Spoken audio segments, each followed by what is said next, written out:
o dom de transformar um resultado que não seria tão ruim assim numa irritação, numa noite de irritação para o torcedor.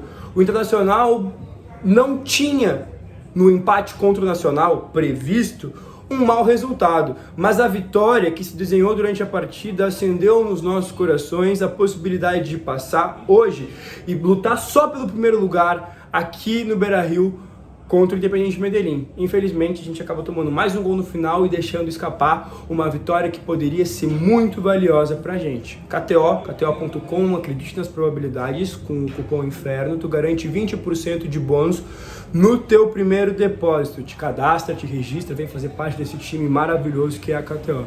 Enfim, um time não tão maravilhoso quanto a KTO, às vezes é o nosso, né? O Inter volta e meia se complica em momentos que não precisa se complicar. Acredito que o Inter conseguiu entender a lógica do jogo de maneira geral, se propôs esperar o Nacional no ponto certo, não se colocou para trás demais e conseguiu gerar várias escapadas nessa lógica de em que ponto colocar suas linhas. Obviamente eu preferia ver o Inter marcando lá em cima, com intensidade, na primeira linha, mas foi inteligente ao pensar a partida assim, porque o Nacional, quando se colocava mais à frente, cedia espaços, e não é um time extremamente tático, técnico e inteligente, mas sobra em raça. Um time assim, como é o Nacional, a gente sempre precisa ter muito cuidado. O Nacional picotou muito o jogo. O Nacional conseguiu fazer com que o Inter várias vezes não conseguisse sair taticamente. O Nacional fez muitas faltas táticas, abusou desse rodízio e foi inteligente. O Inter não conseguiu colocar o seu jogo, imprimir o seu ritmo contra o Nacional, mas conseguiu efetivamente dar várias respostas, porque o Inter não se propôs a fazer o seu jogo, o Inter se propôs a fazer um jogo reativo e a dar boas respostas, e assim se fez muitas vezes. A grande questão é que não soube ser fatal. O alemão conseguiu, vou ter que pedir perdão antes, errar praticamente todas as decisões que tomou. O alemão ali parece que faltou um pouco de QI. Em muitos momentos ele tomou a decisão errada, mas não era só a decisão errada, era a pior decisão que ele poderia tomar.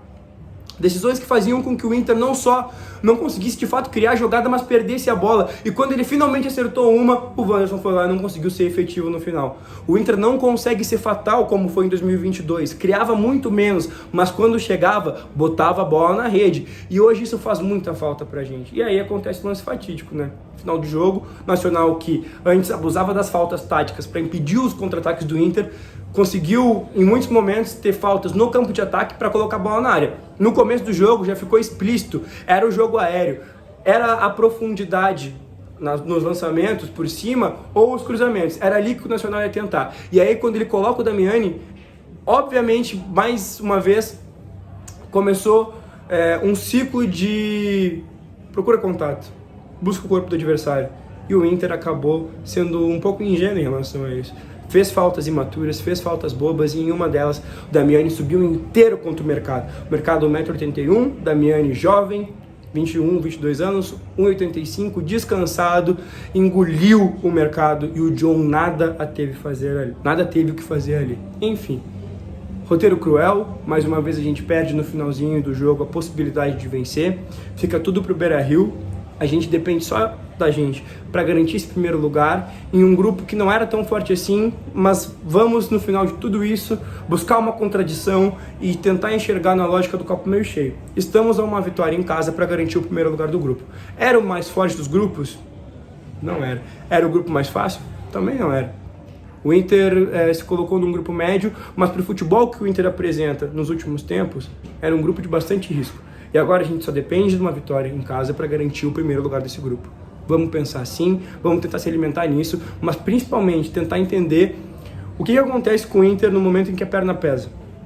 A perna pesa taticamente, a perna pesa fisicamente, a perna pesa psicologicamente. O que faz o Inter não conseguir matar os jogos? Por que o Inter só faz o suficiente e para de jogar? Por que o Inter, quando começa a jogar e não para, quando faz o suficiente, não consegue ser fatal? É muita coisa. Talvez psicologicamente a gente precise encontrar esses motivos. Mas finalmente a gente consegue enxergar aquela luz da classificação. Que aí era o que o Inter queria, né? Sobreviver até julho. Desculpa, eu acho que o Inter não sobreviveu.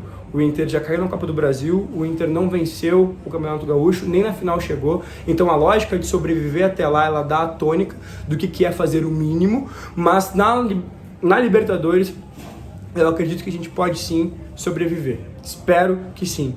E aí, com os reforços chegando, a gente vai ter uma nova lógica para enfrentar o resto dessa competição. Que, bom, Brasileirão a gente já viu que vai ficar um pouquinho para trás naquela turma ali.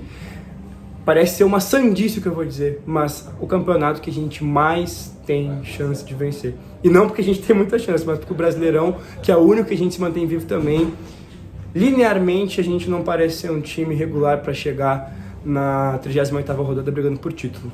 Bem longe disso, então vamos se apegar na Libertadores.